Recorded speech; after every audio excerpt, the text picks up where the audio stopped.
Sziasztok! Ma egy exes videót csinálunk, olyat kérdezünk, hogy mi a helyzet a régi szerelmeddel. Mi van velem most? Gondol még rád? Gondol ő arra, hogy de jó lenne veled újra kezdeni? Vagy egyáltalán mi van vele? Jó, lássuk akkor először azt, hogy mi a helyzet vele, mi van vele, mi van nála, körülötte,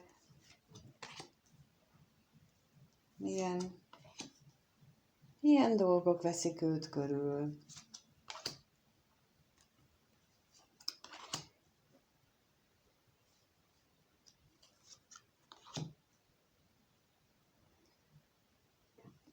Kijött rá az ajándék, a hűség, a levél, a szerelem és a szomorúság lapja. Hát úgy tűnik nekem, hogy ő valahova elkötelezte magát, valami mellett nagyon kitart, és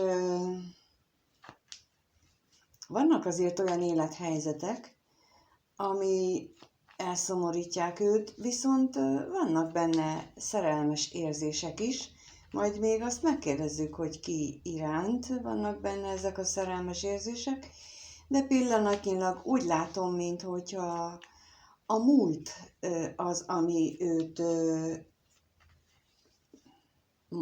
oda ragaszkodásra késztetné, a múltbeli emlékek, azok, amik őt leláncolják valahova, de megkérdezzük, hogy mit jelent itt ez az ajándék, mire vonatkozik ez az ajándék, mit tekintő annak.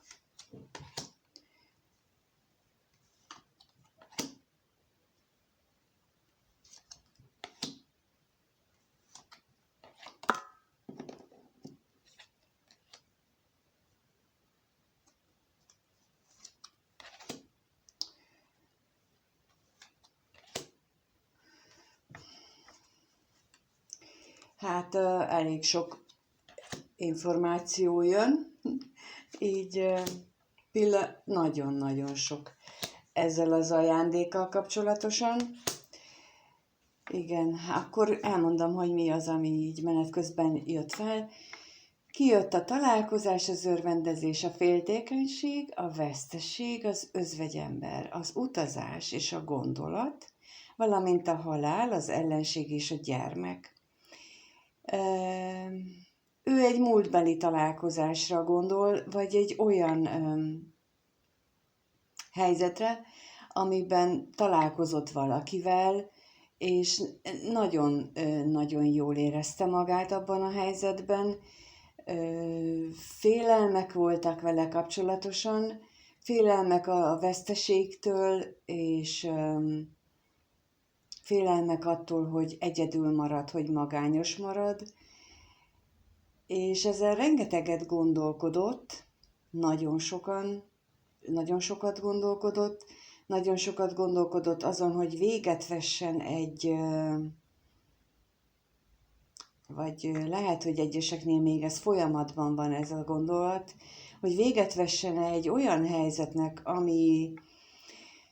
amiben akadályozzák egy újrakezdést, vagy egy gyermekkel kapcsolatos, ugye egyes esetekben az újrakezdés, más esetekben a gyermekkel kapcsolatos gondolatokat, vagy eseményeket, és ezen ő most nagyon sokat, vagy hát igen, szerintem még mindig nagyon sokat gondolkodik, mert ez a jelenlegi helyzetének része. Nézzük meg, hogy mit jelent itt ez a levél és szerelem lapja, mi az, ami őt ezzel kapcsolatosan foglalkoztatja.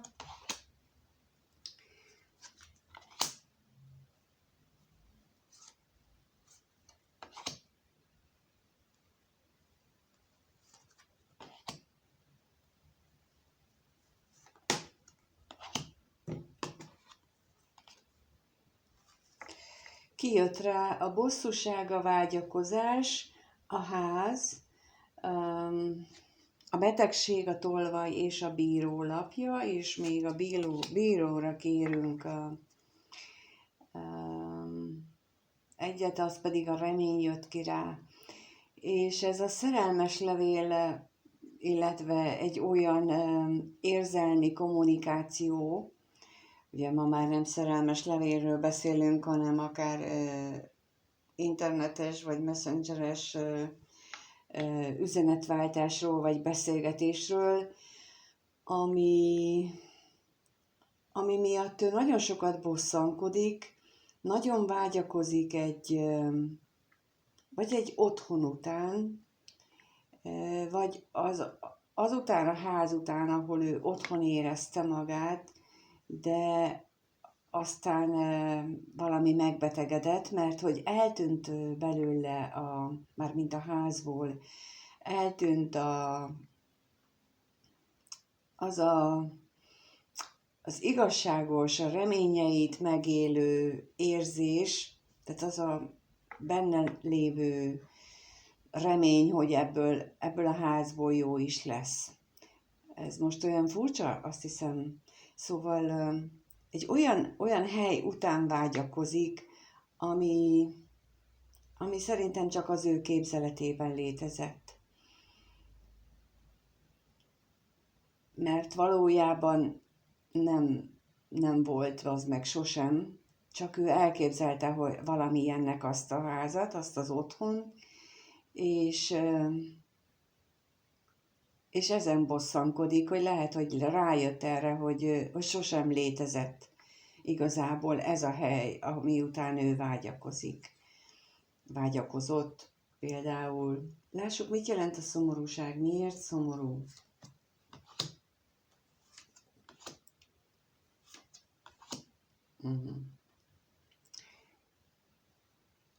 Kijött rá a lelkész, az özvegyasszony és a szerencsétlenség, mert nagyon szerencsétlennek, nagyon magányosnak érzi lélekben saját magát, és ezért nagyon szomorú. Pillanatnyilag ilyen helyzetet él meg, de lássuk, hogy mi körül járnak az ő gondolatai. Mi körül járnak az ő gondolatai? Annak, aki korábban a te exed volt, és ez mindegy most, hogy férfi vagy nő, bár ugye a férfi személyjelölőt raktam ki, de azért az lehet, akire gondolsz, az lehet nő is, ez lényegtelen. Nézzük meg, hogy mi körül járnak az ő gondolatai. Láttuk, hogy elég nehéz helyzetben van, mármint lelki szinten, de milyen gondolatai vannak, milyen gondolatok vannak benne.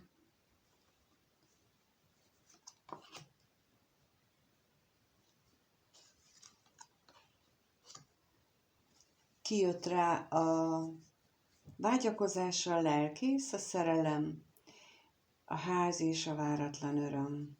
Hát a gondolataiban teljes egészében a középpontban, a fókuszban ő neki az érzelmek vannak még, és mély lelki vágyat érez azután, hogy megtapasztalja ezeket az érzéseket, és nagyon stabilan vannak benne. Tehát eléggé állandósultak benne ezek az érzések, úgy tűnik. De megkérdezzük azt, hogy milyen vágyakozás, tehát mi az, amire ő vágyik gondolatában, mit szeretne jelenteni ez a lap, mert ugye a vágyakozás alapvetően a testi vágyakat jelenti, de hogy itt most mit jelent ez a vágyakozás? Mit jelent a vágyakozás? Kijött a tolvaj, a levél és a szerelmes nő. Hát itt most éppen nem a testi vágyakozásról beszél, ugye az előbb is úgy jött ki, hogy vágyakozás lelkész. tehát, hogy mély lelki vágy van benne arra, hogy a szeretett nővel, vagy ugye fordíts meg férfival, szeretett nővel beszélhessen, kommunikálhasson, mert úgy érzi, hogy ennek a lehetőségét elvették tőle.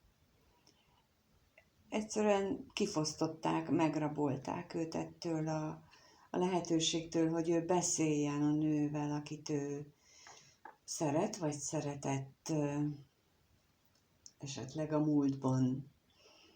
De lássuk, mit jelent itt a ház. Mit jelent itt a ház az ő gondolataiban? Mit jelent a ház az ő gondolataiban?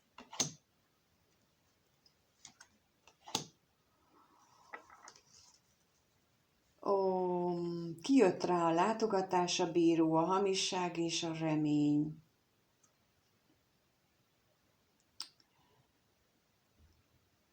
Hát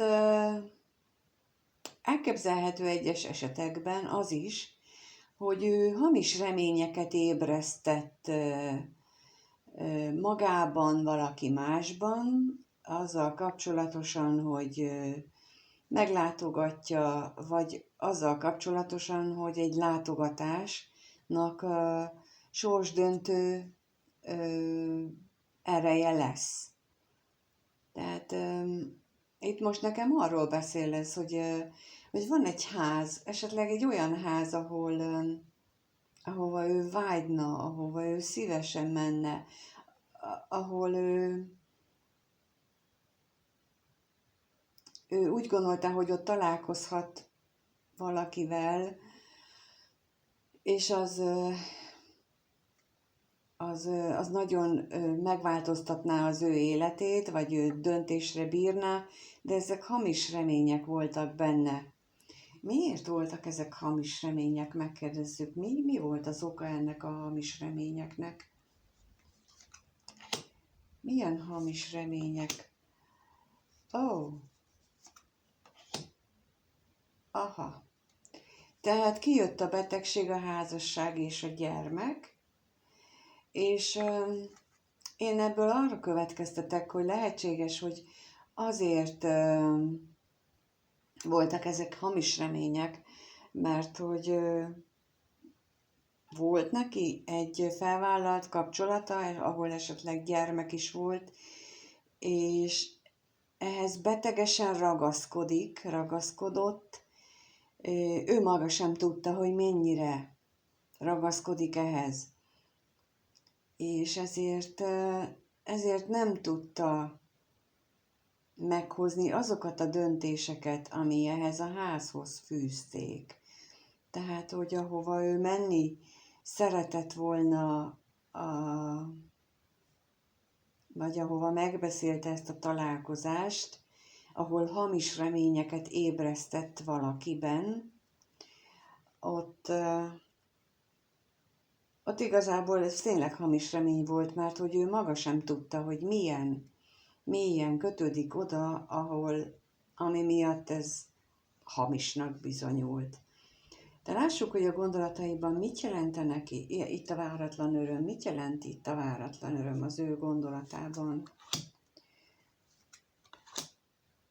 Mit jelent az váratlan öröm az ő gondolatában?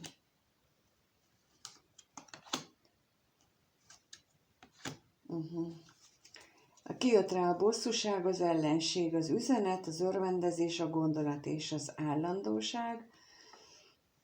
Ez azt mondja nekem, hogy az jelentene számára örömet, hirtelen változást, tehát pozitív változást, hogyha megszűnnének benne ezek a belső veszekedések, önviták, tehát belső vitái, saját magával való vitái, és a gondolatait végre tudná már a jó dolgokra fókuszálni. Vagy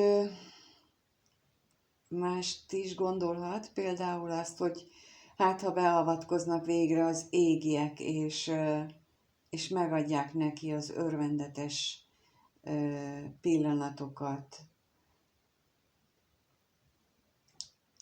Igen. Jó, hát akkor ez érdekes gondolat. Tehát úgy látom, hogy volt neki egy olyan hely, ahova szeretett volna menni, de ő maga sem tudta, hogy saját maga az akadálya annak, hogy ő oda csatlakozzon, találkozzon, hogy oda menjen. Jó, lássuk, hogy milyen érzések vannak most benne. Milyen érzések kavarognak az ő belsejében most. Milyen érzései vannak most.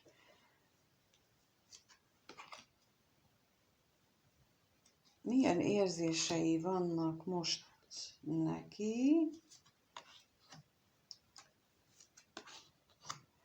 Kijött az ellenség, a halál, a vágy, a lelkész és a szerencse. És én ebből azt gondolom elsőre, hogy ő nagyon ellenáll egy változásnak. Nagyon ellenáll annak, hogy benne végbe menjenek azok a mély lelki változások, amelyekre szüksége lenne a jelen helyzetben. Van benne vágyakozás, nagyon mély a vágyakozás benne, ugye már ugyanez a kombináció az előbb is kijött, hogy vágyakozás, lelkész. Tehát nagyon mély vágy van benne, de nagyon nagy az ellenállás.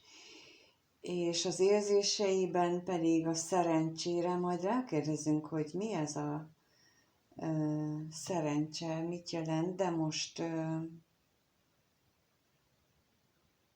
megkérdezzük, hogy miért áll ő ellent? Miért van benne ez a saját magával, a saját átalakulásával kapcsolatos ellenségeskedés? Miért áll ő ellent? Miért áll ő ellent annak, hogy ő változzon? Kijött rá a hűség, az utazás és az állandóság lapja, mert egy olyan tévhitben él, hogy ő neki ott kell maradni, ahol van. Annak kell maradni, aki most ő. Tehát mindegy, hogy ő lelkileg azt érzi, hogy ő változni szeretne, hogy ő nagyon vágyakozik egy lelki megújulásra, a gondolatai szintjén ő, és a döntései szintjén is, mert ő a hűséges döntést választotta, hogy ő neki ott kell maradni, ahol most van, azon a szinten, ahol most van. Lássuk, hogy mit jelent itt itt az érzéseinél, mit jelent ez a vágy és lelkész kombináció, tehát ez a mély lelki vágyakozás, mire vonatkozik itt az érzéseinél? Mire vonatkozik itt ez? Mire vonatkozik itt ez? Aha. Kijött rá a tolvaj, az örvendezés, a gondolat, a hamisság, és együtt a látogatás és a ház. Arra ez a lelki vágyakozás itt az érzéseiben ugye arra a gondolathoz kapcsolódik vissza, amit az előbb szinte pontosan ugyanígy láttunk, hogy talán volt egy meg nem valósult találkozás abban a házban, ahova ő vágyott, vagy saját magát becsapta, és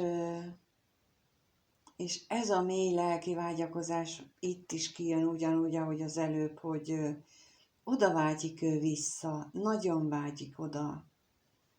De mit jelent itt a szerencse az ő érzéseiben? Mit érezne ő szerencsének? Mi lenne a szerencse számára? Mi lenne a szerencse a számára?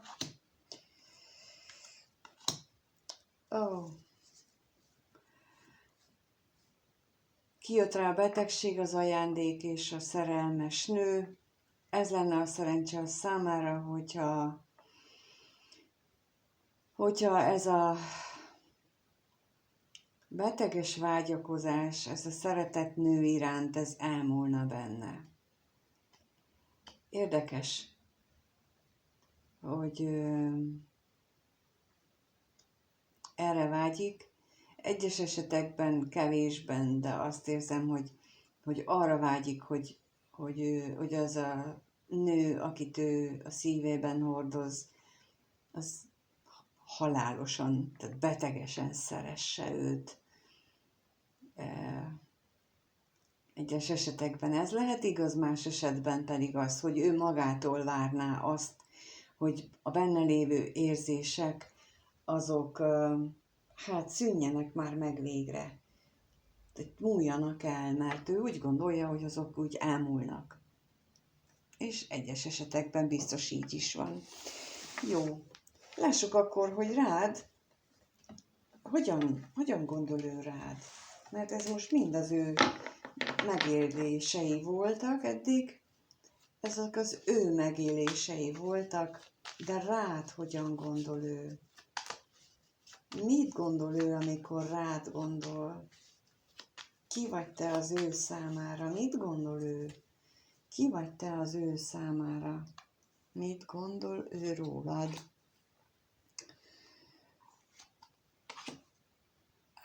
Mit gondol ő rólad?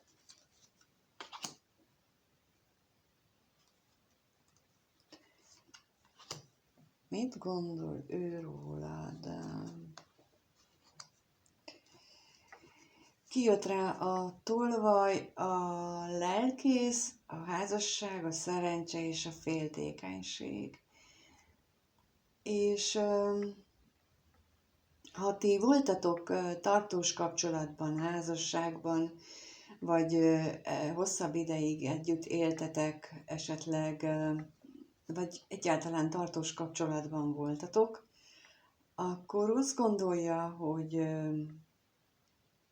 ebből a kapcsolatban megszűnt a lelki közösség, eltűnt belőle, ellopták belőle a lelki közösséget, és de egyébként nagyon szerencsésnek gondolja a téged és a veled való kapcsolódást, és féltékenység vagy félelmek gyötrik. De erre rákérdezünk most akkor, hogy mi ez? Féltékenység vagy félelem az, amit ő gyötrik, őt gondolataiban foglalkoztatja, tehát mitől fél ő, milyen féltékenység van ő benne.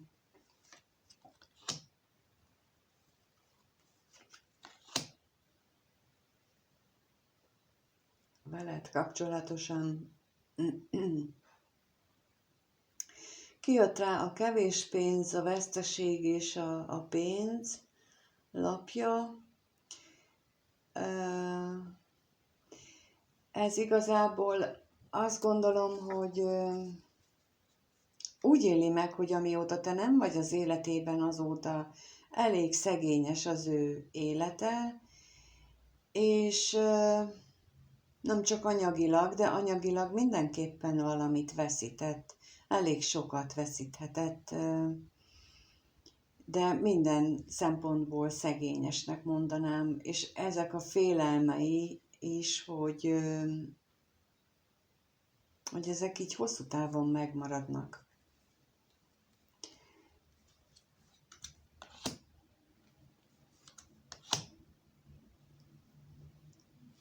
És mint mondtam, hogy ő nem csak, mert kijött rá, hogy mi az, hogy hosszú távon megmaradnak, még még kérdeztem rá, és kijött rá még a bosszúság és a szerelem. Tehát nem csak mint mondtam, nem csak az anyagiak, hanem azok az érzések miatt is bosszankodik, saját magát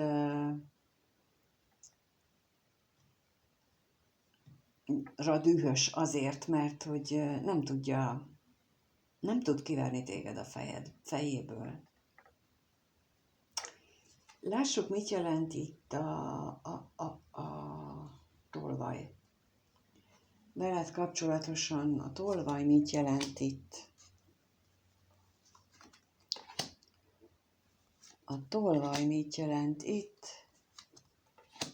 Veled kapcsolatosan kijött a halála, az özvegyember, a betegség és a váratlan öröm, ami azt jelenti számomra, hogy elképzelhető, hogy neki valamiben változtatni kellett volna veled kapcsolatosan, és erre ő nem volt hajlandó, mert hogy ő azt gondolta, hogyha ő megváltoztatja azt, amit kellett volna változnia, vagy változtatnia, akkor az ő neki magányosságot eredményez, szomorúságot, és elmúlnának belőle, vagy elmúlnának a kapcsolatotokból ezek a kis apró örömök, hirtelen apró kis örömök, de mégis az történt, hogy eltűnt belőle a lelkiség. Tehát eltűnt ebből a kapcsolatból ez a mély lelki kötődés. Jó, akkor megnézzük azt, hogy érez-e egyáltalán valamit még veled kapcsolatosan. Ki vagy te érzéseiben az ő számára? Mit érez ő veled kapcsolatosan? Ki vagy te az ő számára? Ki vagy te az ő számára? Mit érez ő veled kapcsolatban? Milyen érzései vannak veled kapcsolatban? Ezt megnézzük. Milyen érzései vannak?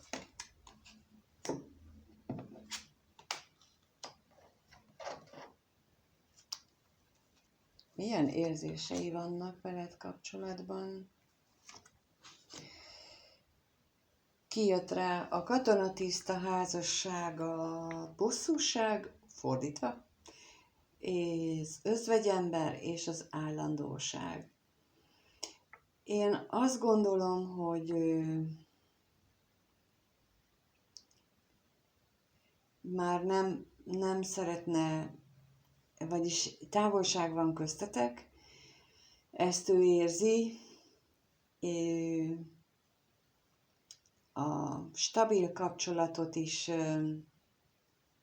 érzi, ami hozzád fűzi, viszont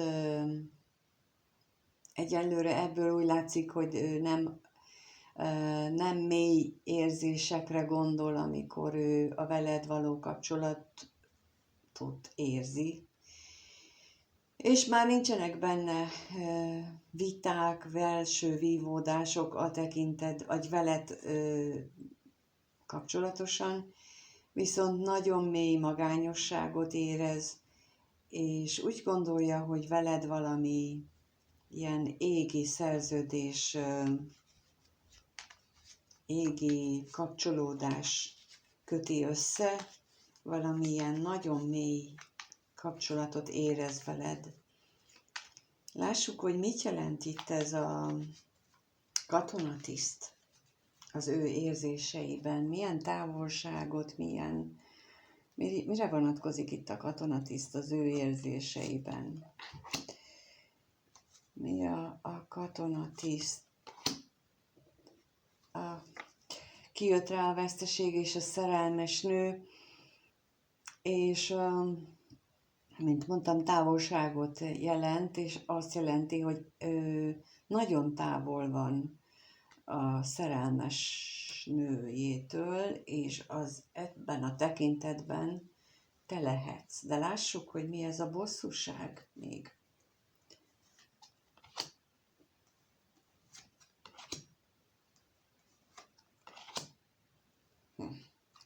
kijött rá a hűség, a féltékenység és az örvendezés, és ez nekem azt jelenti, hogy amiatt bosszankodik, hogy nagyon erős benne a féltékenység, fél, hogy te jól érzed magad, fél, hogy te élvezed az életet nélküle, és itt ebben a lényeg, hogy nélküle is élvezed az életet. Megnézzük, hogy mit jelent itt az özvegyember, miért érzi ő magányosnak magát, illetve miért érzi úgy, hogy ezen ő nem is tud változtatni. Mi az, ami miatt ő így érzi?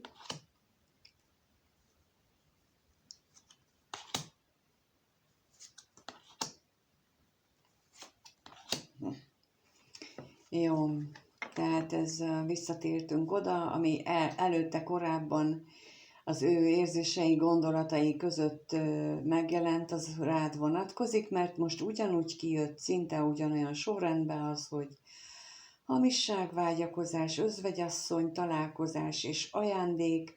Azért érzi ő magát magányosnak, azért gondolja, hogy nem is lehet ez, nem is nagyon fog ez változni, mert nem vallja be magának azt, hogy ő mennyire vágyakozik arra, hogy találkozzatok. Tehát úgy gondol ő rá, de hogy milyen nagyon mélyek benne ezek a vágyak, milyen nagyon-nagyon-nagyon szeretné ő ezt ő nem hajlandó elismerni.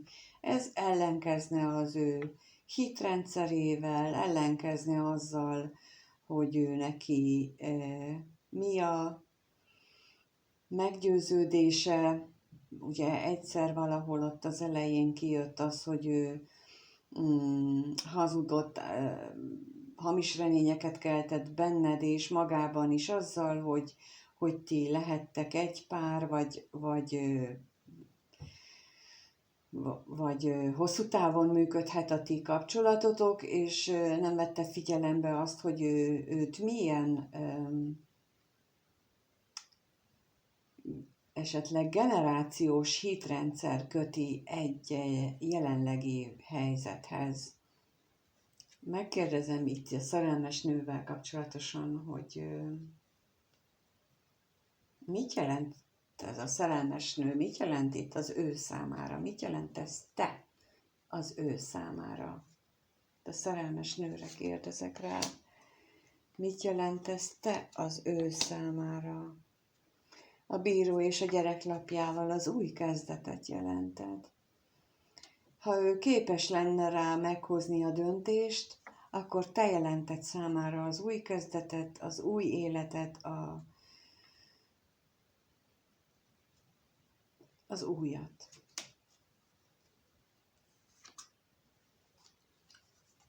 Igen, a házat.